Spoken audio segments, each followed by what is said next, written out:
ये राकेश के पेरेंट्स हैं, एक मिडिल क्लास फैमिली और बहुत बड़े बड़े सपने। और इसके पेरेंट्स बहुत ट्राई करते हैं कि हम जितना हो सके उतनी अच्छी एजुकेशन दिलाएंगे हमारे राकेश को। पैसे बचा बचा कर उसको एक अच्छी कॉलेज में एडमिशन दिलवाते हैं, इस सपने में कि राकेश एक दिन उन्हें प्राउड फील करवाएगा। लेकिन कुछ ही महीनों बाद उसके कॉलेज से एक कॉल आता है और उसमें उसके पेरेंट्स को पता लगता है कि राकेश ड्रग्स का एडिक्ट हो चुका है और उसे कॉलेज से निकाल दिया गया है। आज देश में हर घर में पेरेंट्स को बस एक ही चीज का डर रहता है कि उनका बच्चा किसी न किसी प्रकार की ड्रग्स की लत में ना पड़ जाए। बट उनको इस चीज का आइडिया भी नहीं है कि उनका बच्चा बहुत टाइम पहले से किसी न किसी ड्रग्स का एडिक्ट बन चुका है। हम माने या ना माने, लेकिन देश में नशा करना, अल्कोहल कंज्यूम करना, सिगरेट या गांजा जैसी चीजों का सेवन करना बहुत ही नॉर्मलाइज हो चुका है। हर वो चीज जो आपको एक इंस्टेंट किक देती है, एकदम से आपको हाई करती है, उसका उतना ही बड़ा लॉन्ग टर्म नुकसान भी है। आज देश में हर एक फैमिली इस चीज का शिकार है और ये सोसाइटी का कैंसर एवरी डे बढ़ता ही जा रहा है। किसी की एजुकेशन, किसी का यूथ, किसी का फैमिली के साथ रिलेशनशिप्स, सब कुछ बर्बाद हो रहा है। तो चलिए हम इस सोशल कैंसर की जड़ तक पहुंचते हैं और ये पता लगाते हैं कि देश का हर तीसरा इंसान इसमें क्यों फंसा हुआ है और बाहर नहीं निकल पा रहा, और इसके साथ ही हम आने वाली जनरेशन्स की कैसे हेल्प कर सकते हैं। इस डॉक्यूमेंट्री को देखकर अगर देश का एक बच्चा भी इस एडिक्शन से दूर रहता है तो ये बहुत बड़ी बात होगी मेरे लिए, और जो इस वीडियो को शेयर कर रहा है उसके लिए भी। बुजुर्ग सुखविंदर कौर के शब्द उनके 3 बेटों के बारे में है जो अब इस दुनिया में नहीं है। कारण है नशे की ओवरडोज। सुखविंदर कौर लोगों के घरों में काम कर कर अपना गुजारा चलाती है ताकि अपने मृत बेटों के बच्चों का पालन पोषण कर सके। इतनी बार इसमें इंजेक्ट कर लिया गया, इंजेक्शन लगे कि वो हाथ जो है वो सुन पड़ जाता है। ठीक है, लाके मर गया, कह दो स्मैक पी के मर गया, उसकी बगल में बैठ के लगाते।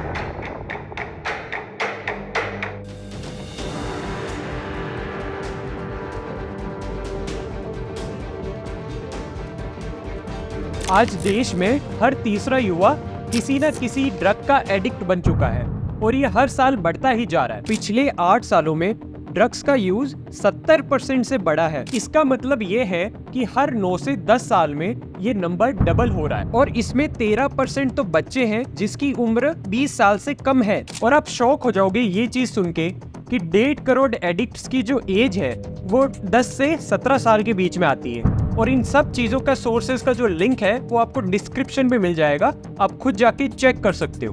पंजाब, हरियाणा, उत्तर प्रदेश, महाराष्ट्र में मिलाकर टोटल 40 करोड़ लोग किसी न किसी प्रकार के नशे कर ही नहीं रहे हैं, जबकि वो उस चीज के एडिक्ट हो चुके हैं। एडिक्ट्स का सिंपल मीनिंग यही है कि वो हर दिन उस नशे को अपनी बॉडी में इंजेक्ट करते हैं और उसके बिना रह नहीं पाते। और इसका रिजल्ट ये है कि 11 लाख केसेस इंडिया में पिछले साल रिपोर्ट हुए हैं डोमेस्टिक वायलेंस के, वाइफ और बच्चों के साथ, जिसमें ज्यादातर केसेस अल्कोहल के इन्फ्लुएंस में आकर ही हुए हैं।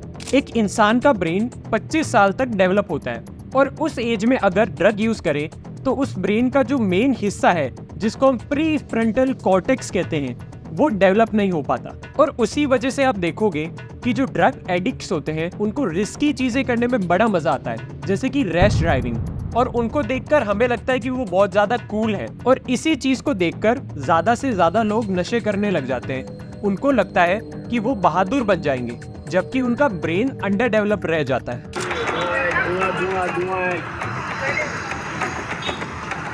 क्या हो रहा है?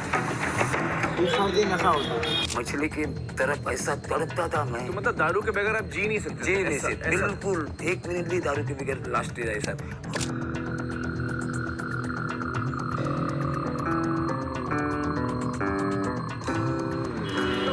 स्मैक भी रखी है, टीके लगा रखे हैं, गोली खा रखी है।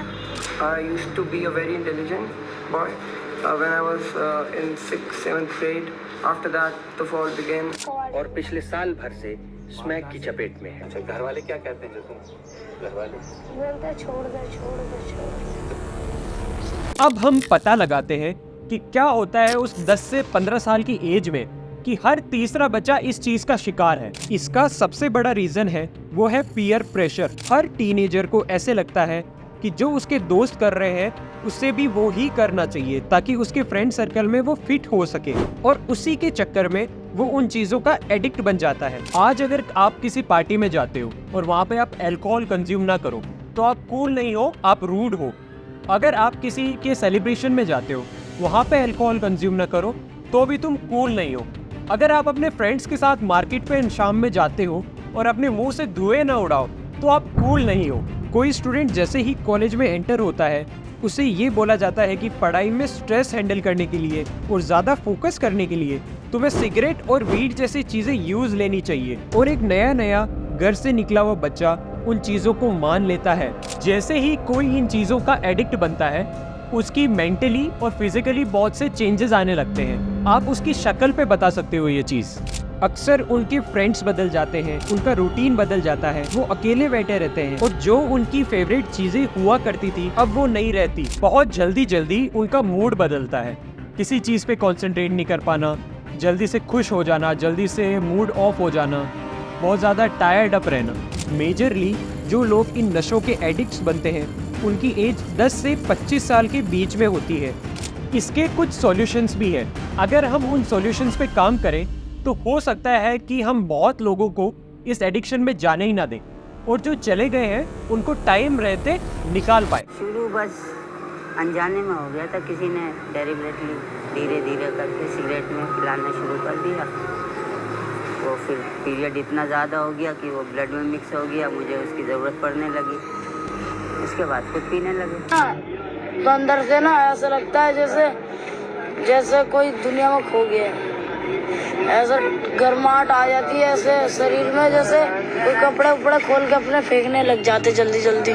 सबसे इम्पोर्टेंट है ना बोलना सीखना। अगर आपका कोई फ्रेंड ये चीज़ें आपको ऑफर करता है तो आप उसे मना कर दो।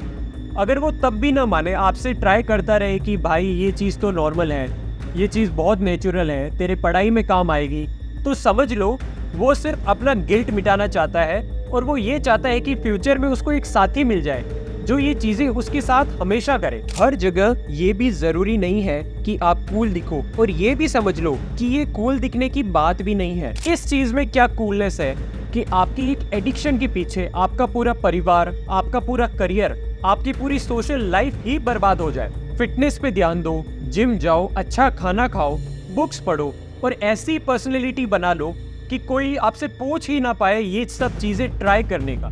I'll be high on life, I'll be high on work, I'll be high on family, but never on drugs. Never ever on drugs. और जो लोग इस चीज के एडिक्ट्स बन चुके हैं वो जल्दी से जल्दी अपने फैमिली को ये चीज बताएं, क्योंकि आपकी फैमिली ही एकमात्र ऐसा सहारा है जो आपको हेल्प कर सकता है इस चीज से बाहर आने में। और लास्ट में मैं यही बोलना चाहूंगा कि यही टाइम है, जितने आपको सपने पूरे करने हैं वो कर सकते हो, अपनी लाइफ का कंट्रोल अपनी हाथ में ले सकते हो। आज आप जैसे धुआं उड़ा रहे हो, कल आप वैसे ही इस धुएं में उड़ जाओगे और आपको समाज याद भी नहीं करेगा, क्योंकि आपने जीते हुए ऐसा कोई काम नहीं किया कि आपको समाज याद रख सके। थैंक यू सो मच ये डॉक्यूमेंट्री पूरा देखने के लिए। अगर आपको ये डॉक्यूमेंट्री पसंद आई तो आगे से आगे शेयर करें ताकि इस चैनल की रीच बढ़ पाए और ये जो टॉपिक्स हैं वो आगे से आगे बढ़ पाए, ताकि हो सकता है किसी की इस चीज़ से हेल्प हो जाए। Thank you so much. जय हिंद।